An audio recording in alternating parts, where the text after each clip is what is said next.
بسم اللہ الرحمن الرحیم۔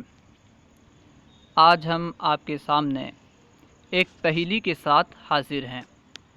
آئیے پہلے پہیلی سمجھتے ہیں، پھر انشاءاللہ عز و جل اسے حل کرنے کی کوشش کریں گے۔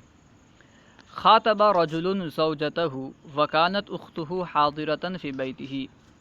ایک مرد نے اپنی بیوی سے خطاب کیا اس حال میں کہ اس کی بہن اس شخص کے گھر میں موجود تھی۔ فقال، تو اس شخص نے کہا، فی البیت اجمل امرات اختی، گھر میں سب سے خوبصورت عورت میری بہن ہے۔ فغضبت الزوجۃ، تو بیوی غصہ ہو گئی، غضبناک ہو گئی، بھڑک گئی۔ ظاہر سی بات ہے، بیوی کے سامنے اگر شوہر کسی دوسرے کی تعریف کرے گا، کسی دوسری عورت کی تعریف کرے گا تو بیوی تو غضبناک ہوگی، تو بیوی غضبناک ہو گئی۔ فغیرت حرکتاً فرضیت، تو شوہر نے ایک حرکت بدل دی، شوہر نے ایک حرکت چینج کر دیا، جس کی وجہ سے بیوی راضی ہو گئی، بیوی خوش ہو گئی۔ فالحرکت، عمل حرکت، وہ کون سی حرکت ہے، یعنی وہ کون سی حرکت ہے جس حرکت کے بدلنے کی وجہ سے بیوی راضی ہو گئی۔ دیکھیے جملہ ہے فی البیت اجمل امرات اختی، یعنی گھر میں سب سے خوبصورت عورت میری بہن ہے۔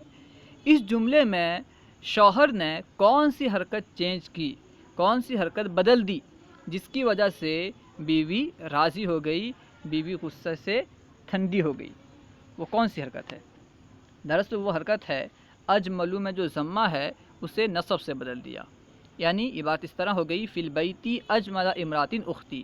اب معنی یہ ہوگا کہ دراصل شوہر جو ہے یہ بیوی سے خطاب کرتے ہوئے کہہ رہا ہے، جیسے کہ اوپر آپ نے پڑھا خاطب رجل زوجتہ، ایک شخص نے اپنی بیوی سے خطاب کرتے ہوئے کہا، ٹھیک ہے، تو شوہر بیوی سے خطاب کرتے ہوئے یہ کہہ رہا ہے کہ گھر میں میری بہن موجود ہے، ٹھیک ہے، یعنی اجملو سے پہلے یا حرف ندا محذوف ہے، تو یہ بات اس طرح ہے فی البیت اجمل امرات اختی، یعنی یا اجمل امرات فی البیت اختی، یعنی اے سب سے خوبصورت عورت گھر میں میری بہن ہے۔